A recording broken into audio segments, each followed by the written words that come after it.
You're watching Pulse, and it's time for some StarCraft news. In this week's episode, we take a look at the StarCraft II Starter Edition, the usual GSL updates, we look at what happened at MLG Anaheim and Assembly, check out the recent Team SCV Life Drama, the new EG Team House, and more. Let's get to it.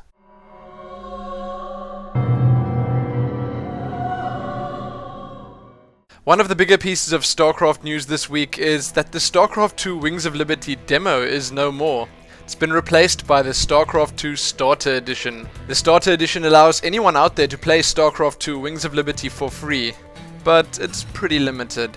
You get to play the first 4 missions of the Wings of Liberty campaign, you get to do the first 2 challenges, you have access to the Terran race in custom games and single player versus AI, and that's it.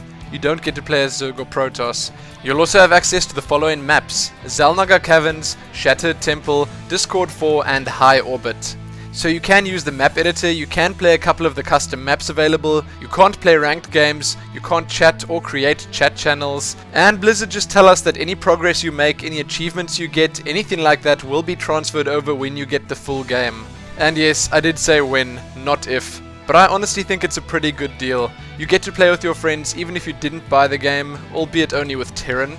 It's still a lot of fun. So if you're in fact interested, you'll probably see that advert all over the official site. And they've also got a Starter Edition FAQ up, which will tell you pretty much everything you'd want to know about all of this. Moving right along to the GSL updates. Just last weekend, a new GSL champion was crowned. Well, not really a new one. Yes, that's a spoiler if there ever was one. Team Incredible Miracle's Nesty took on his teammate Losira in the finals, and he took him down with a score of 4-0.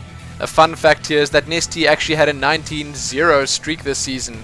He didn't lose a single game, and this is his 3rd GSL victory. So congratulations to I Am Nesty for doing it once again. I can't wait to see if he's going to be the first to 4 when GSL August rolls around. Speaking of GSL August, it is set to kick off on August the 8th, and we have our Code S groups. The nominations have been completed. In Group A we have Nesty, Kirix, MMA and Happy.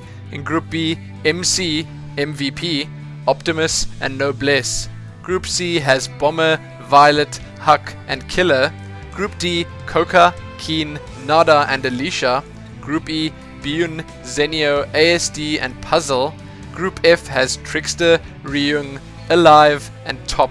Group G has Hongung, Virus, Clyde, Supernova. And lastly, Group H has Losira, Ensnare, July and Genius.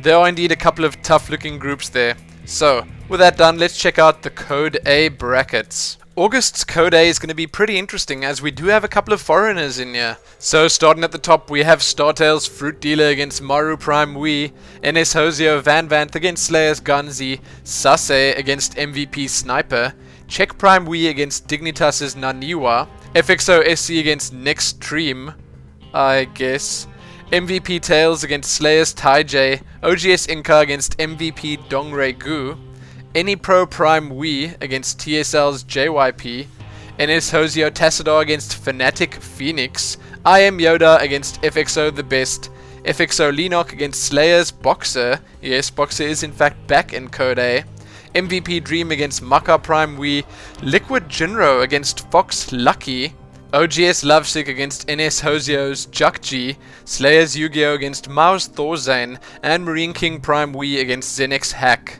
So I think Code A is going to be quite interesting this time around, especially considering there are quite a few foreigners in there, and it's always fun to see how well they match up against the Koreans. So be sure to check back here soon for more Code A updates. Next up, let's have a look at the GSTL Venus and Jupiter Week 6 results. In Venus Week 6, Startail took down Incredible Miracle with a score of 4-1, mostly due to a pretty impressive performance by Bomber. Then in Jupiter Week 6, Prime took down Slayers with a score of 4-2. Hongung actually won 3 of those games for Prime. So with that done, there are at least a few GSL extras to check out.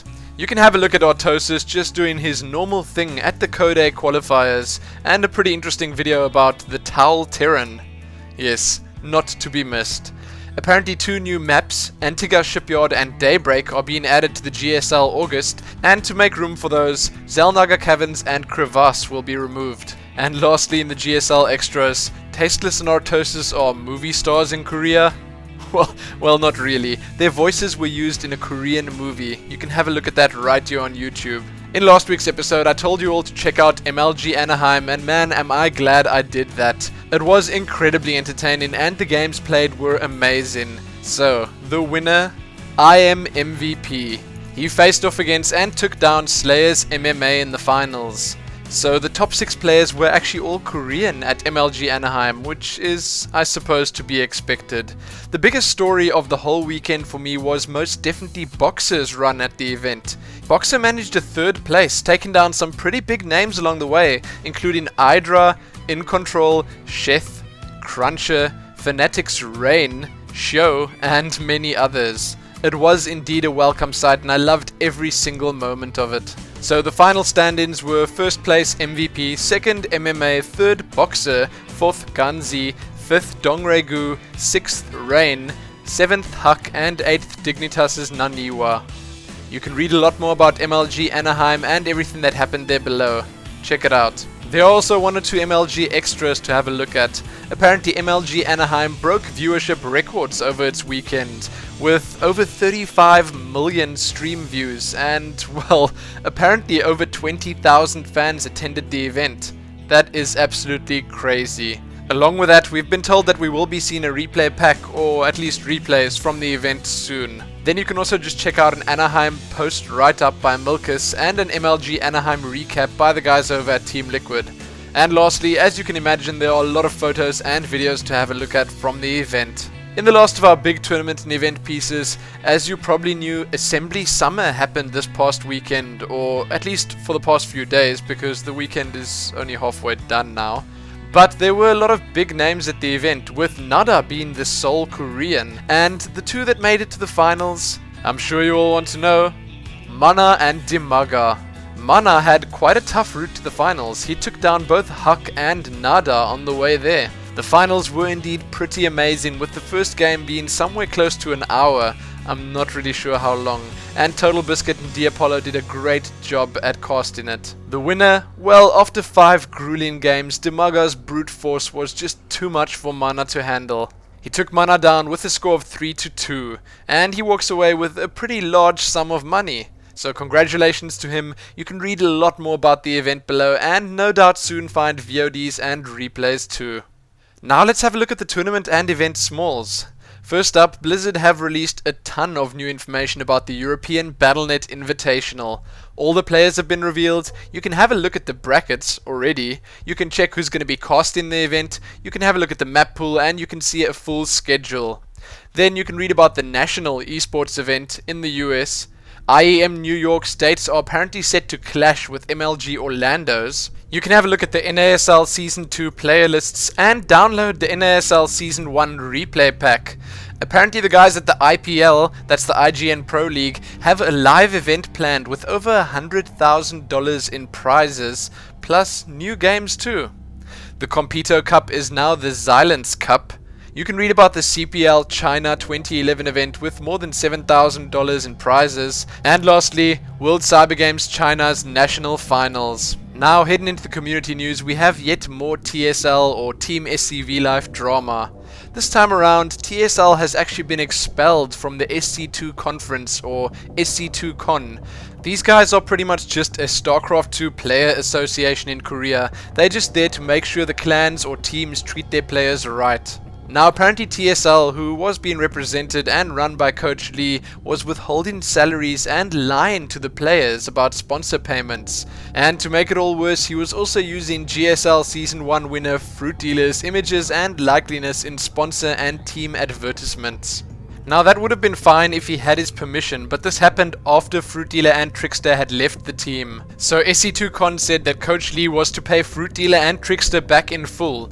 That includes wages and for using Fruit Dealer in adverts without permission. Then Coach Lee is also just to give an interview to apologize for everything that happened, and if he doesn't do all these things, they'll expel TSL and take further measures. So that does indeed sound pretty grim, and it's sad that TSL is always caught in the middle of all of this, but I suppose that is in fact their own doing. You can read more about all this drama below, and be sure to let me know what you think about all of it. Next up in the community news, a quick mention that Team EG, or Evil Geniuses, have announced their new training or team house located in Arizona. Now, I won't go into too much detail about this, but I will say that the house does in fact look pretty damn cool. They say that the house will be home to the entire StarCraft II team immediately following MLG Anaheim, and that Anna Uncontrollable Prozer will be the team's house manager. I'd absolutely love to see more of the house. They've only given us one or two small images, but the CEO of Evil Geniuses, Scott Smith, did say that they will be revealing more details in the coming weeks. I absolutely can't wait. You can check this out and read more about it below.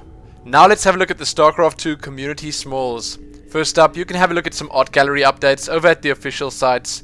Then read why Major League Gaming is thriving while pro sports are struggling. That's over at Forbes. Then there's a lot to read and have a look at concerning the Boxer vs Yellow show match that GSL hosted. There are interviews with both the players, and there are rumors floating around that Yellow might well continue playing StarCraft II. Then the guys at GomTV have let us know that the VODs from the event will be free, and you can check them out over at gomtv.net. You can check out another separate Boxer interview wherein he said that this is his second peak in StarCraft II, and also courtesy of This Is Game, you can have a look at MMA interview. He's apparently going to do his best in Code S.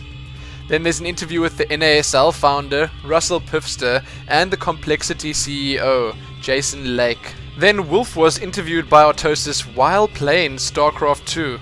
And Jimpo has joined Team Inferno Esports. You can have a look at a good game sneak peek, meet in control, and lastly I thought I'd just spotlight some SOTUS commentary by Crota. It's actually pretty interesting. Sadly, that's all I have for you in the StarCraft news. Remember to like the video, favorite it, share it with your friends, and subscribe. Most importantly though, happy StarCrafting.